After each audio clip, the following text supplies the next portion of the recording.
Entonces hay prácticas de recuperación del uso del suelo. Ese, por ejemplo, es un terreno después del estadio. Se lavó todo y nos dijeron, ¿saben qué? Ni se metan ahí porque ahí no se puede hacer nada. Trabajando con los ancianos, con algunas personas que tenían ese conocimiento e incorporando técnicas de los ingenieros agrónomos y forestales, se encuentran opciones que la gente puede poner en práctica. Porque si yo les enseño los instrumentos que utilizamos, no son paneles solares ni nada de eso, son para hacer curvas a nivel, 2 palos juntos y una pita con una piedra. Y así aprende la gente cómo hacer curvas para reducir la velocidad del agua y evitar erosión. Pero sin embargo, el sincretismo tecnológico implica, desde nuestro punto de vista, traer tecnología amigable con el entorno vital. Energía solar, energía eólica, energía hídrica. O sea, hay muchas opciones que nuestros países pueden y tienen opción, pero no tienen el financiamiento ni las políticas adecuadas para desarrollarlos. Tenemos 33 volcanes en Guatemala y es un potencial desperdiciado. Ahora, esta tecnología, uno dice, sí, es muy cara, no es eficiente, pero no es para iluminar la casa en las poblaciones más remotas. Estamos hablando de usos productivos de la energía. Cómo tener un panel solar me permite, por ejemplo, tener una refrigeradora solar que ahora tiene las vacunas básicas para la prevención de enfermedades que matan a los niños en muchas de nuestras poblaciones. O energía solar para la refrigeración de pescado, por ejemplo, en poblaciones cerca de la costa que ahora pueden tener microempresas donde refrigeran y venden sus productos, y para un montón de cosas más. Molinos para procesar granos, etc. Existe conocimiento sobre permacultura que nos enseña cómo, aunque permacultura es un término inglés, ya existía la práctica en nuestras poblaciones, cómo producir orgánicamente con poca inversión de cuestiones que no sean mano de obra, maximizando el agua, generando sistemas vivos que se retroalimentan, dentro de sí mismo producen abono, etc. Y es importante transferir también esta tecnología. Esto es algo que tocaba en el tema anteriormente. Por ejemplo, la recolección de germoplasma nativo para posibilitar opciones. No sabemos qué viene. No es posible que el programa Reverdecer Guatemala, que impulsa el gobierno guatemalteco, es una iniciativa preciosa, pero todos los contratos, o la mayoría de los contratos para la compra de los árboles, se le dieron a empresas extranjeras que están produciendo 2 o 3 especies no nativas, porque tienen alto valor, son maderables, etc. Pero ¿qué pasa si lo que nos decían antes es cierto? Cuando uno aplica lo de las zonas de vida de Holrich y ve lo que puede pasar, uno dice, tenemos que tener bosques con mayor cantidad de especies nativas para ver qué vive. Si de verdad nos vamos a ir pasando cada vez más a un bosque seco o un bosque xérico en vez de un bosque húmedo tropical, tenemos que reconocer el valor de nuestras propias especies. En Guatemala, la producción del café, por ejemplo, desplazó muchas especies nativas y no es así sino hasta ahora que se empieza a recuperar el germoplasma y a hacer viveros comunitarios. Y sí funciona. Funciona. Nosotros hemos visto que la población puede manejar estos viveros y que se están recuperando laderas sumamente degradadas por etapas, pero se puede, con bosques de usos múltiples, porque el incentivo para las poblaciones locales no es, ¡ay, qué bonitos los árboles! Tiene que haber un mecanismo de pago indirecto por turismo, por ejemplo, aviturismo.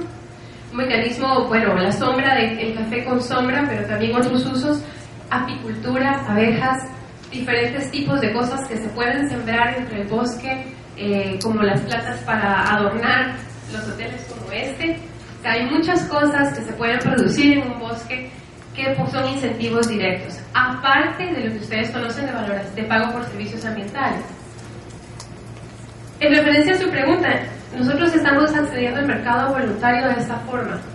Voluntario, pero ni modo, súper voluntario. Porque la población local, la decisión entre botar el bosque o no, a veces son $100 de diferencia. Se cayó el precio del café, ya no me trae cuenta dejarlo, me boto 20 hectáreas de café bajo sombra. Y tal vez esa diferencia es, durante el tiempo que dure la crisis, ese pago extra que se le puede dar al agricultor, al dueño del terreno, por mantener esa plantación. Nosotros estimamos que solo el sistema que se sembró el año pasado, agroforestal, fija allá 6.400 toneladas de carbono en los próximos 10 años. Si se pudiera vender eso por más poquita plata que sea, puede ser la diferencia entre que se mantenga el bosque en esa región o no, porque allá el bosque no es comunal y no es estatal, son un montón de dueños con pedacitos.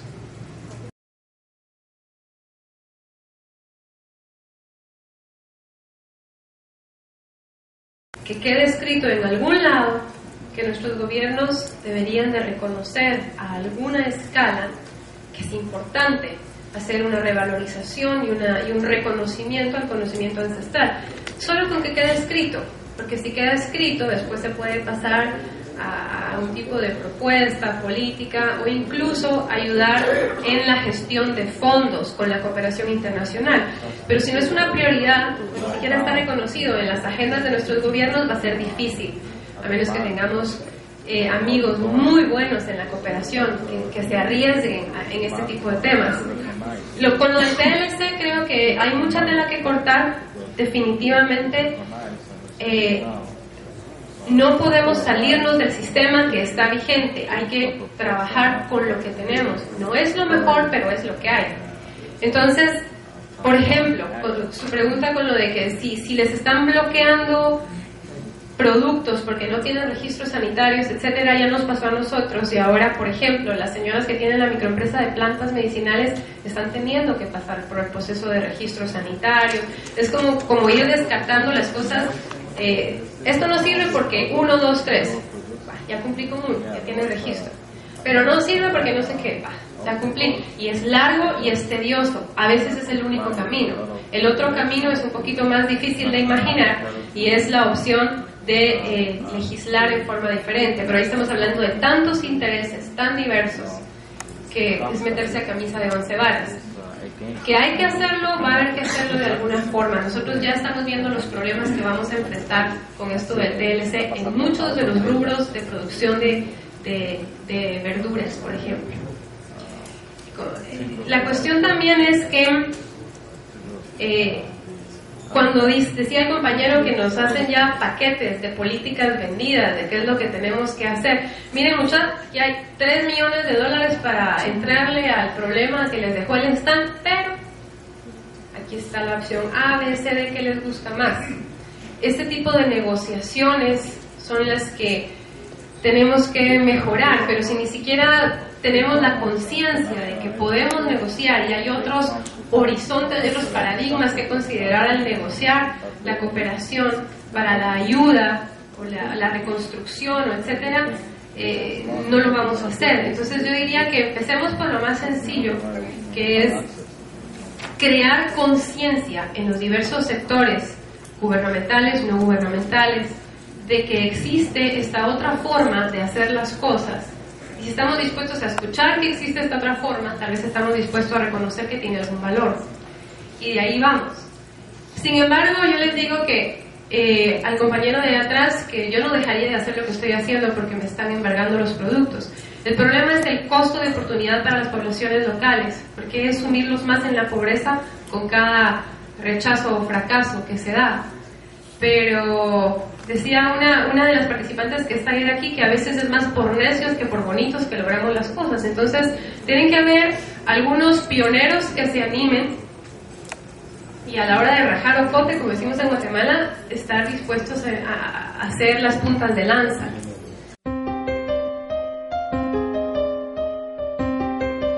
Esto fue una producción de Radio Maíz, Universidad Nacional Agraria.